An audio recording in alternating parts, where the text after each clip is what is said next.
Welcome to HB RV Lifestyle, the podcast. I am the host, the Honey Badger, here to give it to you straight and transparent about the RV business, as well as other things. And today's episode, I'm going to cover a lot of breaking news. Most of this episode is going to be news that has come out of multiple areas of the RV business. And I believe that not only does the customer need to hear this, but the RV dealerships need to hear this. I'm also going to go over some things, or I should say add on to things that I've added on to in the past, because there's a continued story of the Grand Design frame flex issue or construction problems. And I'm going to cover those later in this episode. And I'm going to connect the dots because there's some things going on with the RV industry and social media. And I want to connect it all together. Now, you may, if you're unable to watch this whole episode, I understand. But you might miss some context. And what I don't want to do is have you walk away with a misunderstanding of what I say. So, if you have any questions, you can always email me. You can always contact me through, in fact, if you are watching us on YouTube, Spotify, Amazon, I'm going to link my email in the description box below. So breaking news out of Indiana today, Forest River is set to lay off 83 factory workers. Okay. Now, while that is not a big number, that is only the beginning. Okay. And 83 factory workers is a pretty good chunk considering that they're going down most of the manufacturers all the way around from Thor Industries umbrella, Forest River's umbrella, Winnebago's umbrella. They've all cut production down to where most of the factories are running between 3 and 3.5 days a week. Not all of them. There are some that are still shoving 5 days a week, building yards, hoping someone comes in and buys up a yard. But that is a fact of life. You have to have a philosophy. Coachman RV, for years under MRT, had a philosophy of build to order, so it keeps quality up. While under the same umbrella Coachman is, which is the Forest River umbrella, a guy named Quake, last name Quake, is like, nope, mass produce in mass numbers. I don't care if it sits in the yard. We'll get rid of it. Someone's going to buy it up. You can also tell some of the quality problems that Cherokee has had in the past. You could tell that Cherokee during COVID, and this is not talking crap, this is just a fact of life, Cherokee was one of the worst offenders of shipping units out during COVID, missing all kinds of stuff.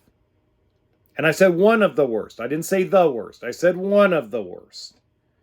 Just so there's clarification on that.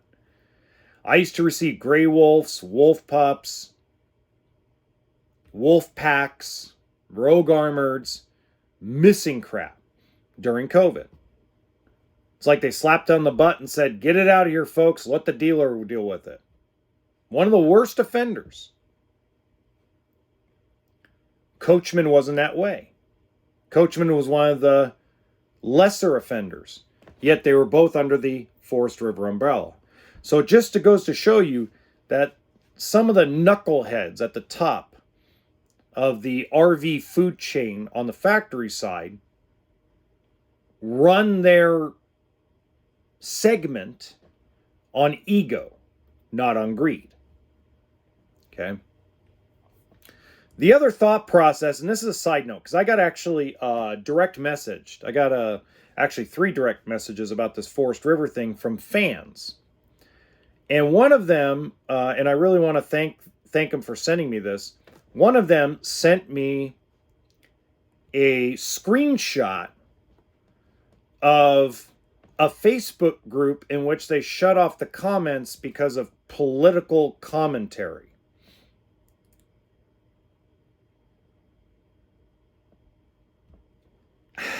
You know, I don't go political on this podcast, but there's a freedom of speech element.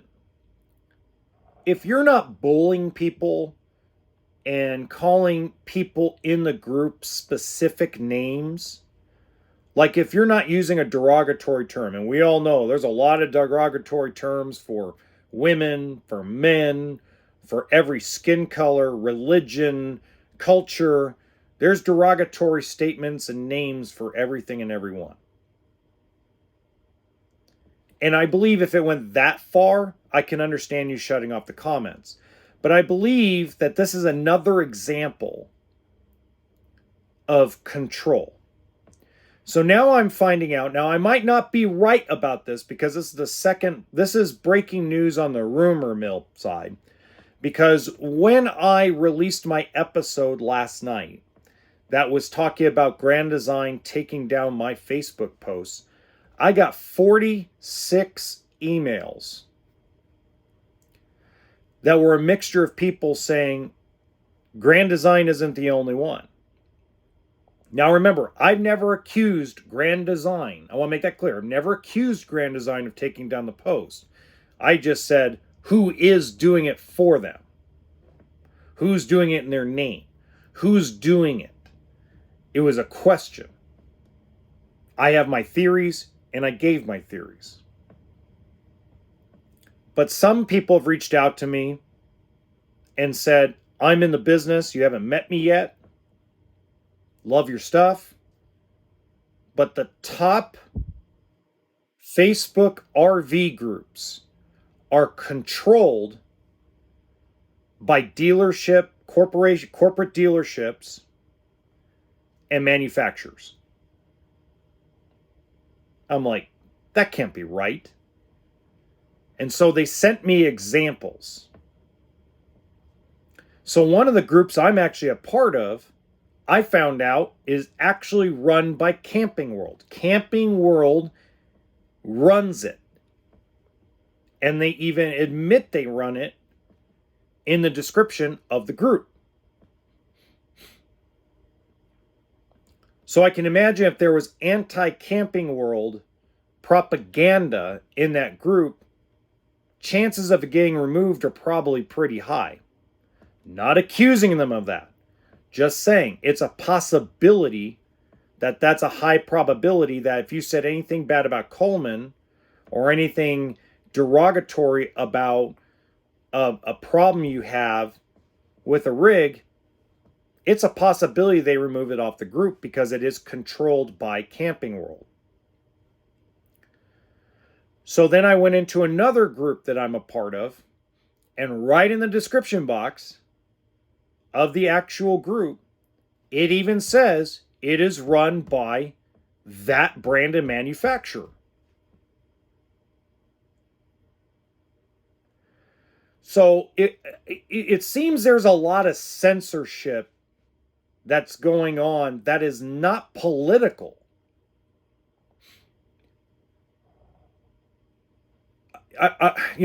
Somebody shares an article talking about Forest River laying off 83 people, and I get a screenshot showing that they've shut off comments on it because it's gotten too political.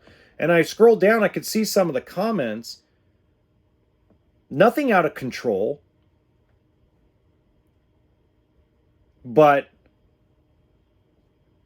I'm not going to say people don't take it too far. Okay? People do take it too far. I'm not going to say they don't.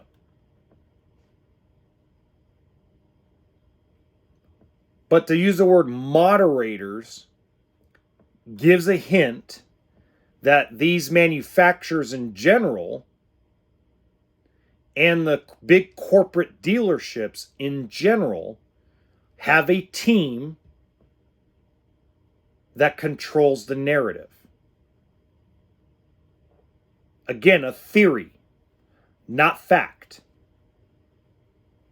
but a pretty good theory based on evidence that I've come across.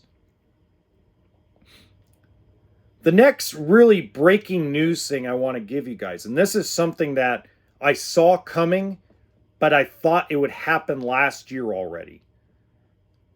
So I get statistics sent to me from two major auction houses. And when I look in the last 4 weeks, just out of Las Vegas, Nevada, 74 towables have gone through the auction. 74. Now that's not a lot, guys. I want to make that clear. That's not a lot. That's less than 20 selling at the auction on, let's say, a Thursday or Friday or a Thursday-Friday combination. That's not a lot. Okay? But it's more than it has been. And the amount didn't worry me because the amount that they're selling for was right in line with what the market is right now, what the real market is, not what the fake market is.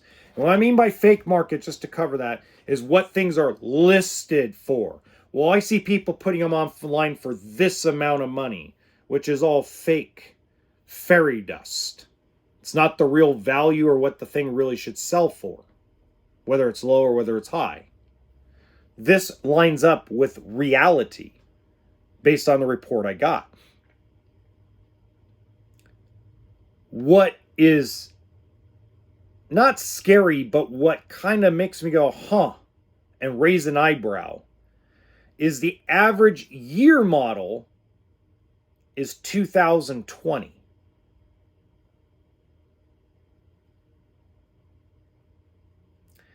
And out of 74, 60 of them were voluntary repossessions. The people went and turned them into the bank. 10 of them were actual repossessions, and 4 of them were from actual dealerships that got shut down.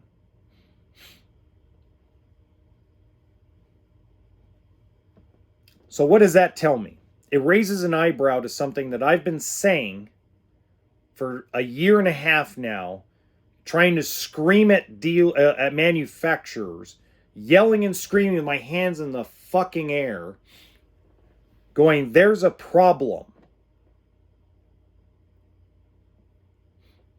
Because here's the real problem. Let's just say that happens 6 more times over the next 9 months. That kind of, let's call it ratio. Let's say half of them have good credit. Now that person is out of being able to buy an RV for the next 8 years. I try to cover this with Forest River, Keystone, Heartland, Winnebago. I had conversations with several middle upper management of the factories, telling them back in August of 2022, mind you, you guys have a problem. Your problem is because the supply and demand problem, dealerships didn't get rich by any means, and proof is in the pudding. You can tell me, oh, that's karma. Oh, it's karma. It's not karma, guys.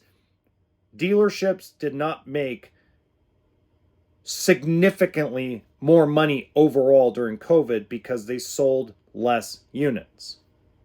And the guys that did make home runs and make all the money are pretty close to closed because they didn't manage their money. There's a lot of dealerships that were successful during COVID and closed their doors within the last 12 months.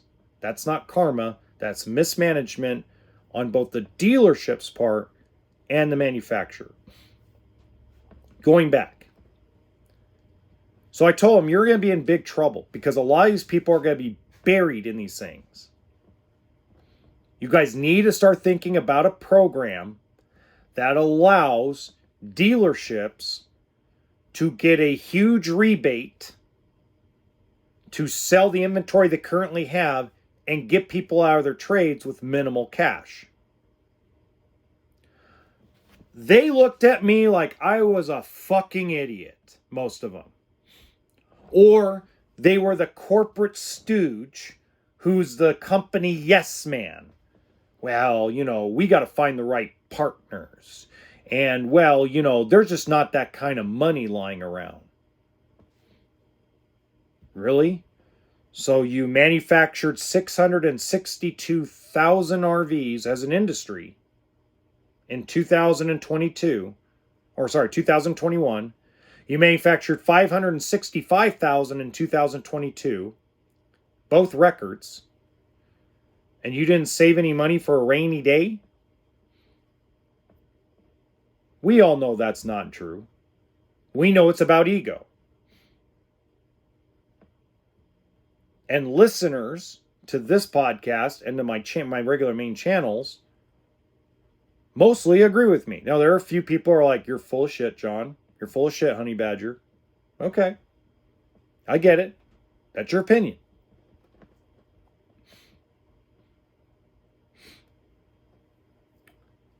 The third breaking news thing is I got word from someone back east. This is someone on the East Coast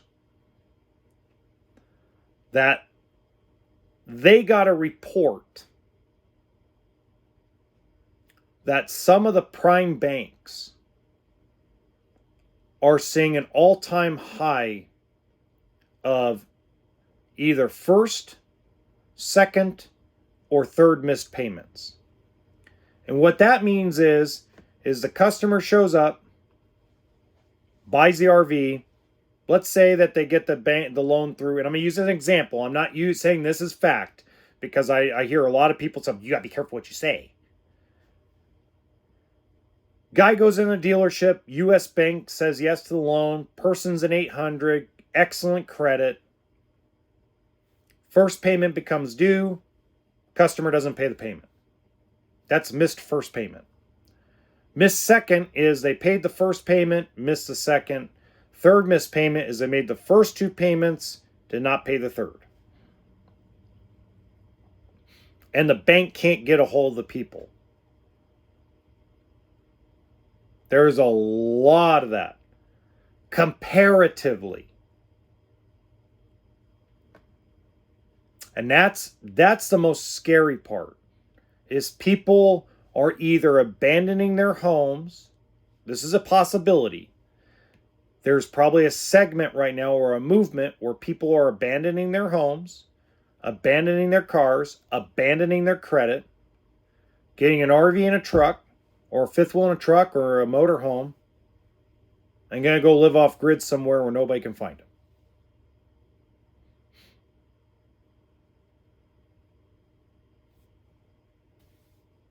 There's some... Hey, look. Us as dealerships, us as finance managers, do the best we can to vet people. I try to ask a lot of questions.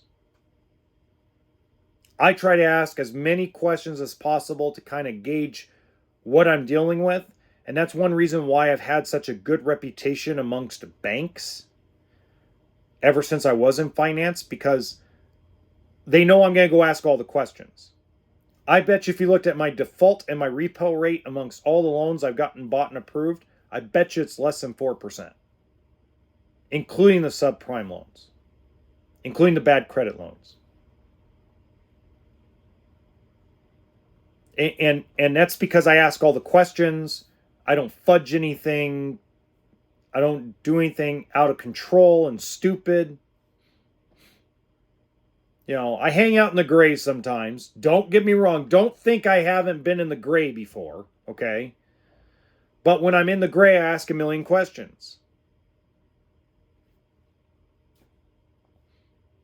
I make sure who I'm dealing with is who I'm dealing with. I get to know the customer. But that's hard to do on every single customer that walks in the door, especially if you're a bigger dealership. If you're a high volume, high moving dealership in a high populated area, a lot of times you don't have the opportunities to do that with every single customer. So why that's scary overall to me, and that's the most scary thing, is because if that trend continues and it's not just an outlier, then it's going to become even harder to get RV loans for a while. And let me tell you why. Because then they're going to start doing what they used to do. So I don't know if you guys know this, but what banks and credit unions in general used to do is they used to make you, when you signed your docs, you had to take possession of the vehicle, the trailer, the toy haul, or the motorhome. And then they would contact you before they fund the loan with the dealership to make A, you have possession, and B, to ask you a million questions to try to throw you off to see if you answer something. Like, for example, here's a great example. I had a customer years ago put me in the trick bag and tell me that, and everything lined up, and they took the trailer. Bank of America called them. Lady was great at the questioning and said, "So where are you going to be living in your RV?" And the customer said, "Oh, well, we're planning on doing it on this part of the country first and this part of the country second." And instantaneously, I got a letter from Bank of America saying, "Sorry, we're going to deny the loan." We had to go back to the person's house, pick up the travel trailer, and bring it back because they told them they were going to live in it. There's going to come a time where that's going to be possible. And for a lot of you, we'll just pay cash then. Well, I'm going to tell you, 8 out of 10 people in the RV world finance them one way or the other.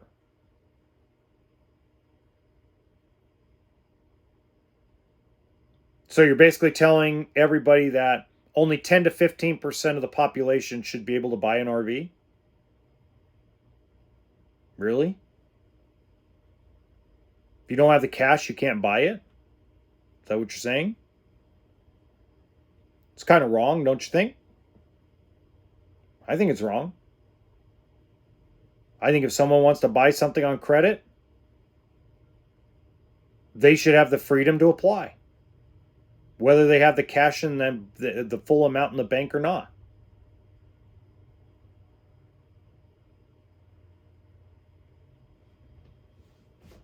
The next breaking news thing that I have for you is I got the tap on the shoulder. And again, this has not been announced publicly, so I have to call it a theory or a rumor. And the rumor is Camping World is buying up everything they can in factory yards. They're buying as much Keystone, Forest River, whatever they can get their hands on that's in the yard, that's already been built, that dealers are not taking. Camping World's taking it. And they're not buying 10 at a time. They're buying, I think it's, and again, the number has kind of fluctuated since I've been talking to people about it. One person told me it was like 1,200 RVs. Somebody told me it was like 3,500. I think it's somewhere in between. So the number I don't have, but I know they're buying up the yards. If you got 100 pieces in your yard, they're buying it. And the reason why is because according to my 5 sources that are close to the situation, they said that according to the executive level of Camping World itself, they feel that there's going to be a shortage of RVs soon. That we're going to go through something similar that what we did during COVID, where there's going to be not enough inventory and too many customers.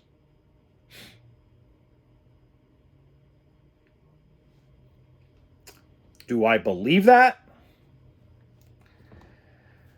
My data doesn't say that. The data and the hypothesis I came up with is that I believe we're going to have a better retail market this year than we did last year. I think there will be more new RVs sold in 2024 than there was in 2023. I think we'll have anywhere between a 10 and 15% increase in sales. But I think on the factory side of things, I believe they're going to ship probably between 18 and 25% less than they did in 2023. And to explain that, I'm going to give you the short version. There's a playlist full of my episodes if you're curious. That if you go to my main channel, HBRV Lifestyle, I have videos that I've done with the full explanation of it. So let me just give you the short version. And the short version is this. I look at it from perspective of dealerships are overstuffed with inventory. They are now pounded with 2023 year models. Some of them still have year model 2022s on their lot. Okay? Watch this. Because they carried over so much inventory and they're taking such massive losses to move 2023s and 2022s, dealers are not in the mood to buy inventory from the factory at the same pace they normally would in a normal economy.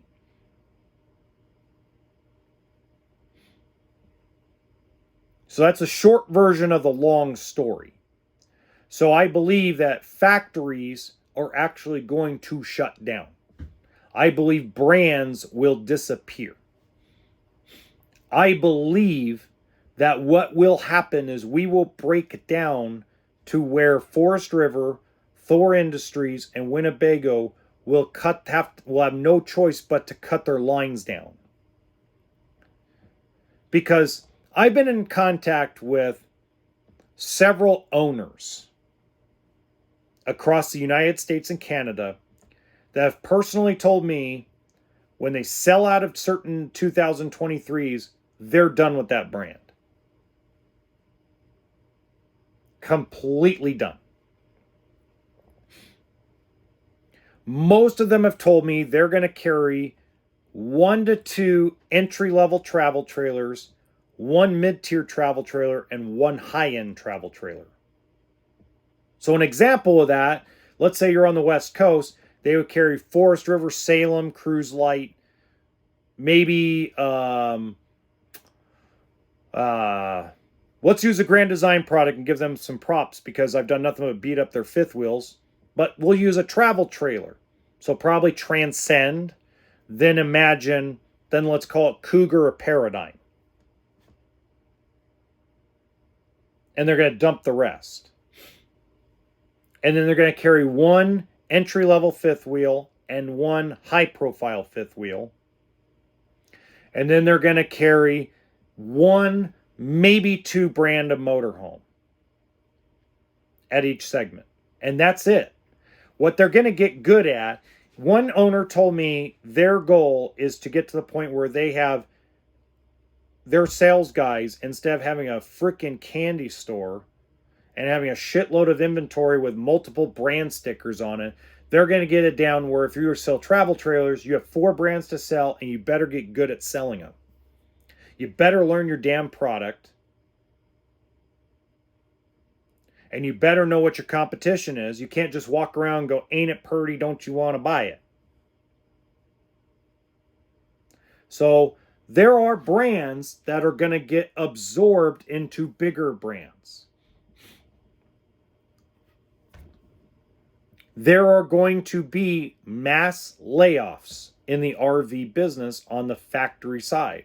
Because if you're only going to build between 250 and 300,000 RVs this year, you don't need all those workers. Again, a theory.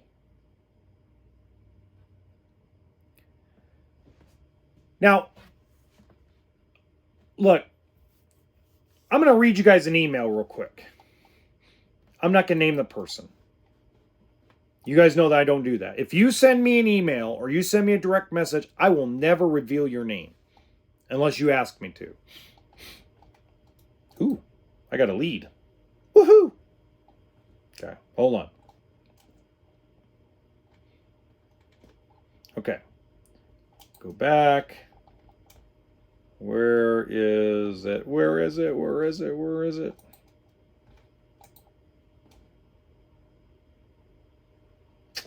Okay, here we go. Bam! And I'm going to shorten the email because it's a long one, okay? And just to let you know, I got 38 other emails similar to this in the last 2 days since I released my last episode. It says, I've been looking for a way to communicate with you. If you are the person that posts the podcast on Grand Design Flame Flex issues, please ask about why people, and if so, you ask a question. The question is why people won't answer to you about their problems with the Grand Design Frame Flex and construction issues. I added that little part so because it's... Well, I can tell you this without question. Just look at the used and new ones going up for sale. Was not like that a year ago. People were back then hunting them down. Now people are afraid of these problems. People are afraid the investment they have will be hurt with these issues. I, for one, am terrified. We own a 2021, and I won't name what it is. It's a Grand Design fifth wheel, just to let you guys know, okay? And I'm sure we have some kind of that issue. Basically, I'm going to finish it up with this, is at the bottom, it says, here lies the problem with people not wanting to talk. Basically, the sum up of her email or his email or her email or whatever it is that they feel that if they talk and even just give me the information that I was looking for, that Grand Design isn't going to help them. So she even goes on, I'm sorry, he or she, I can't tell. Continue also in the thing, and this is something common between all 38 emails, is they said they posted something inside a group on Facebook or Instagram or Quora or Reddit, and either they voluntarily removed it and won't tell me, most of them won't tell me why they felt they had to remove it, or it was removed from some other entity. So my posts have been removed. A lot of people have responded to me and told me their post has been removed. I'm just going to ask the question one more time. Do you really trust Grand Design at this point? I'm going to leave that completely up to you. If you want my opinion, I don't trust them anymore.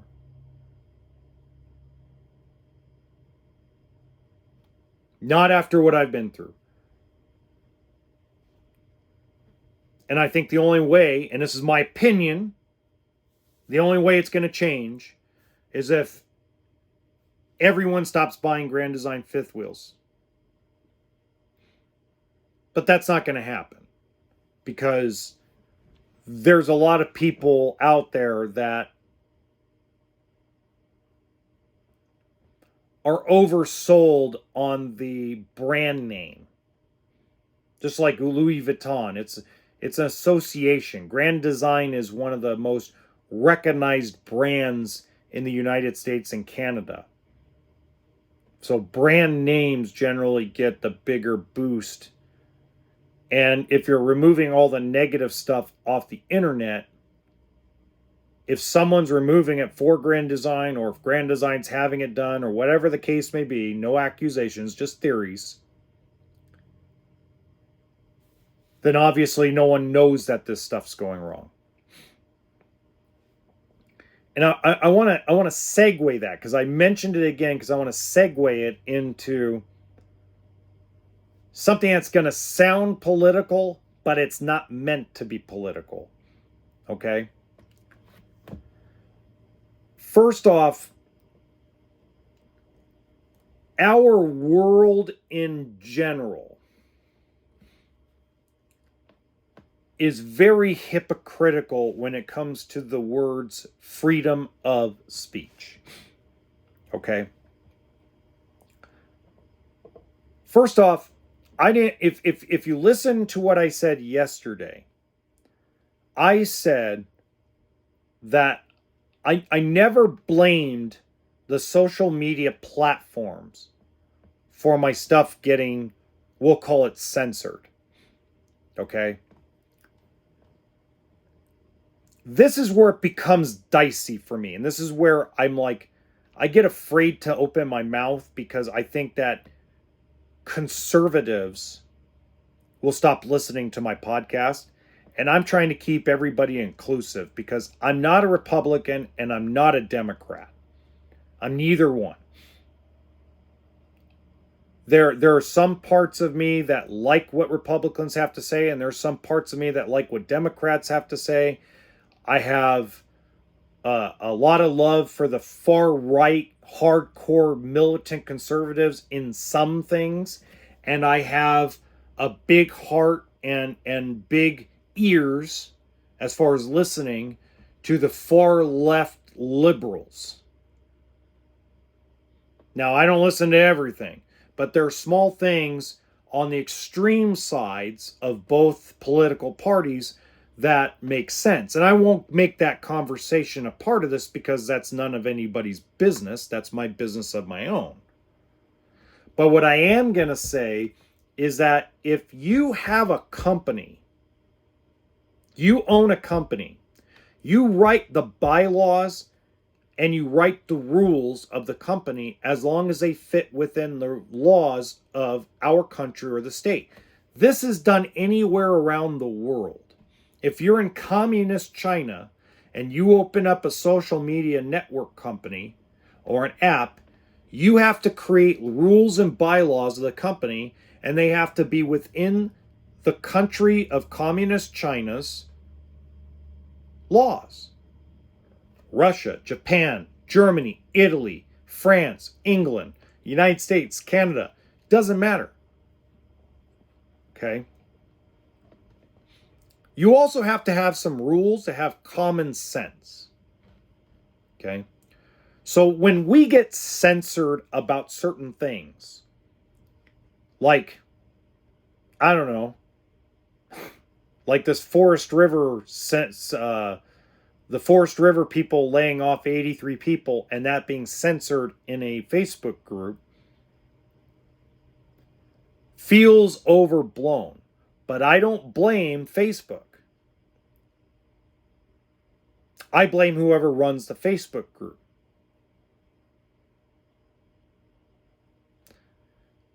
You know, when TikTok muted my video when I was asking for Grand Design information, if you look at their community guidelines, if you are hit with X amount of bullying complaints, they automatically mute your video or mute your channel until they've reviewed it.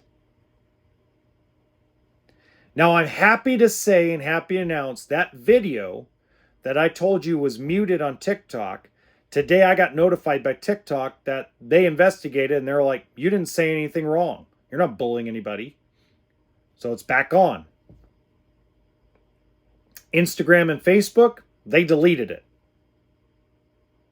But I got an apology email that says if I can repost the reel if I want.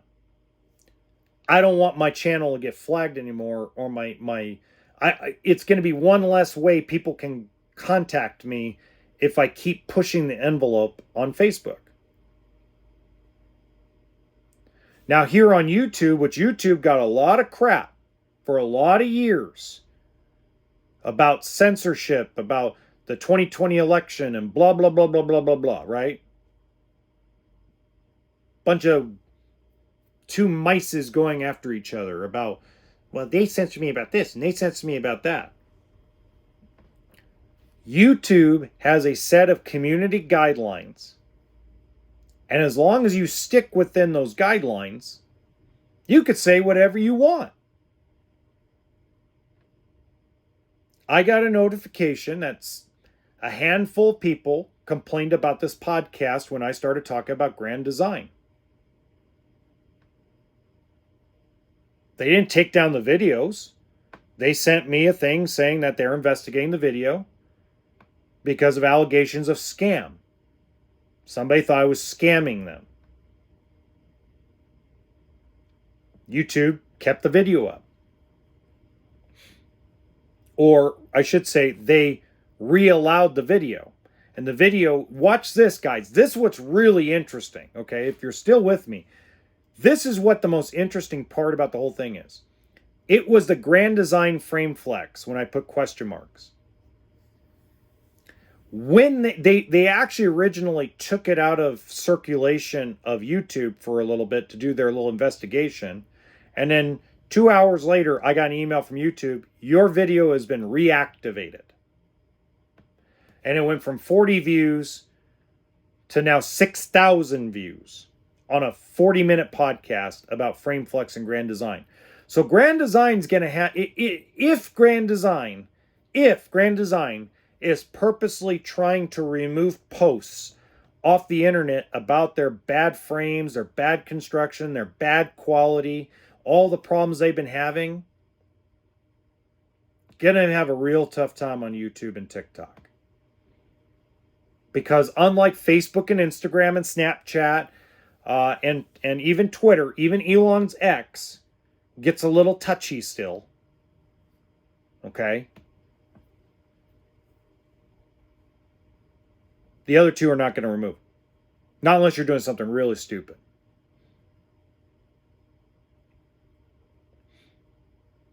So we just have to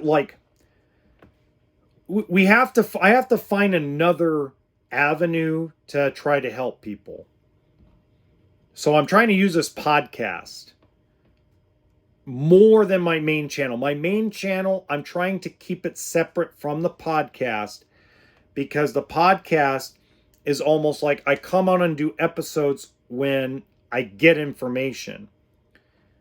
While the main channel is mostly about education. And if I start mixing the two, they are two different viewers. A lot of times. You know, if someone doesn't like what I have to say on the podcast, but they love what I say on the main channel because it's educational, you know, it's the reason why I haven't promoted my podcast on my main channel. Now, I promote my main channel here because I know this is a different listener that may not have seen me on the main channel. But it's a fact of life, guys, that when you're a company in any country, you have standards and guidelines based on your beliefs. And as long as they stick within the laws of a country, a state, a province, we have nothing to say. You know, there's a limit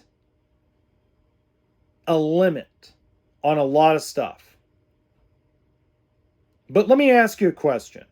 And this is just food for thought for everybody. Doesn't matter what your politics are. Doesn't matter if you're conservative, liberal. Doesn't matter. Doesn't matter if you're independent. Doesn't matter if you're Donald Trump or Joe Biden. Let me ask you something. Is your freedom of speech more important than your neighbor's freedom of speech?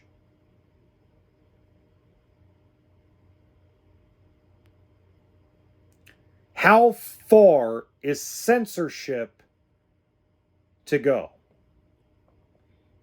Is your freedom of speech protected if you're planning a nefarious crime or a felony and you're blasting it on the internet? Or if you're committing a felony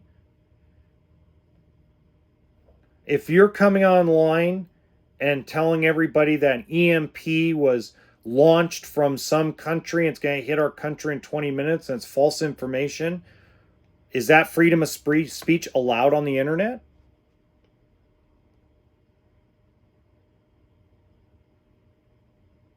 Just saying, guys. It's just food for thought for you. Okay? That's all it is. It's food for thought. One of the tough. Here's a great example. You want to talk about censorship? How about Rumble? I've posted 19 videos to Rumble and did everything that they tell you to do to optimize them. And in 4 months, I've gotten 2 views total.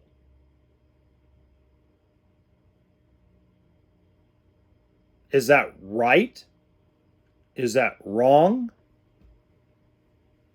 To me, it's their company, their rules. If they're looking for specific content, if you're looking for guys like Andrew Tate and Fresh and Fit and whatever podcast, and that's their lane, and they don't really care about the RV world, and they're going to just push me aside and promote controversial podcasts,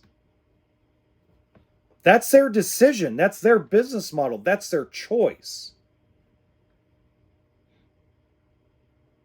As long as you're not breaking any laws, we should have nothing to say.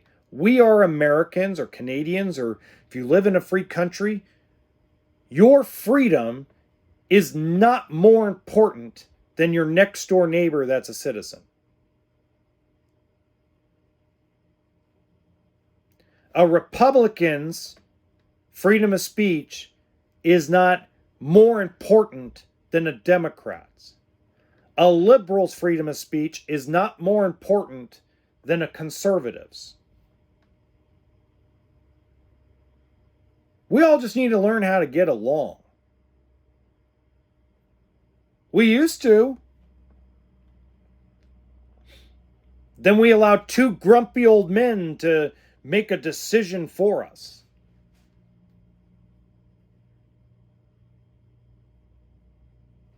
That's reality. We let 2 guys that couldn't even spell president control what we're supposed to feel. Screw that crap.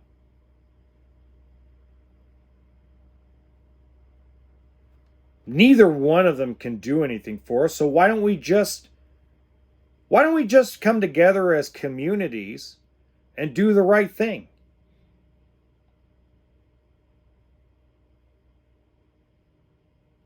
It's sad what happened in Kansas City. And there's going to be screaming and yelling all over the streets about gun control.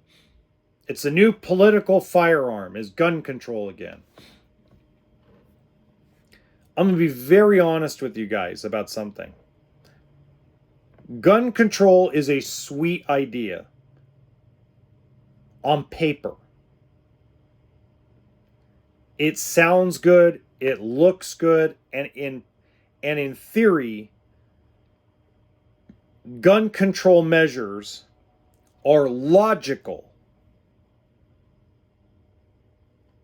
But this will get me in trouble. But you are not going to stop a psychopath, a sociopath, someone that is geared and wanting to hurt people. You are not going to stop them from accessing weapons like guns. They will find a way. Criminals in general, especially career criminals, not the onesie twosies, oops, why the hell did I do that type of guy, but the career criminals, like mafia type of thing and organized crime, they'll find a way to get guns. No matter what laws you put into place, they will find a way. Bad people in general with bad intentions are going to find a way to hurt people, one way or another. And that's the only reason why gun control in practice will never be enough.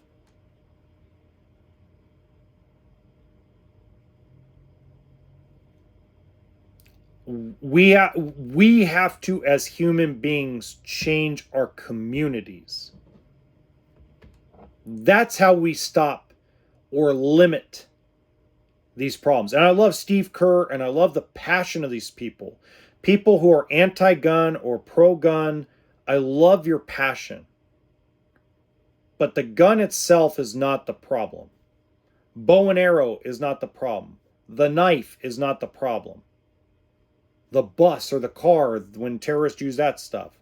The pipe bombs, the nail guns, anything can be used as a weapon. Those aren't the problems. The problem is we don't have enough sense of community. And it's been that way for a long, long time. I remember, I'm going to be 40 years old this year. And I remember the days when I was a kid, up until the day I was an early to mid teenager, that we were still riding our bicycles outside in groups. We had barbecues in the neighborhood. We went to arcades. I'm not going to say there wasn't crime or violence or stuff like that, guys. I'm not going to say that. What I'm going to say is we didn't nearly have the problems we have now in our world when we had a better sense of local community. When we got to know our neighbor. And not just our neighbor next door, but all of our neighbors. Whether we liked them or not, we looked after each other. Back in the 80s and 90s, we watched out for each other.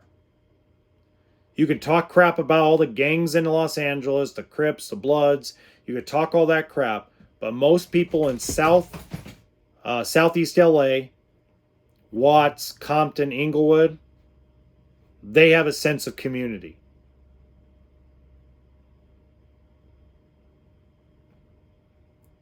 We need to get back to that.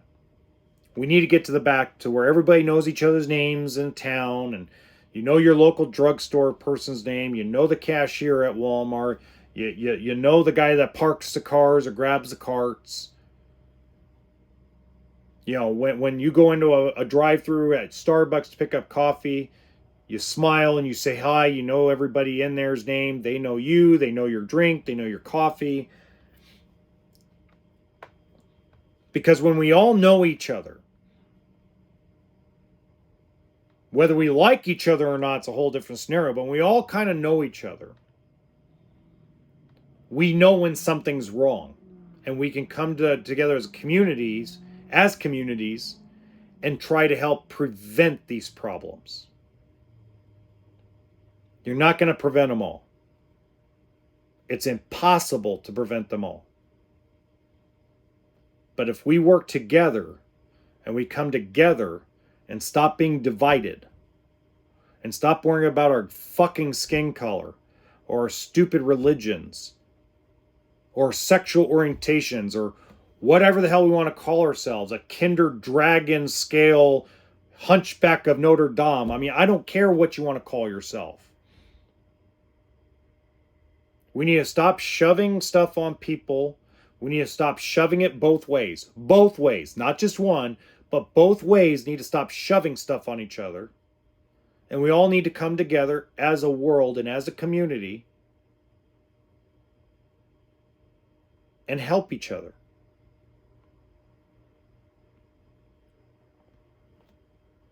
That's my 2 cents. And until next time, remember RV stands for toolkit and sense of humor.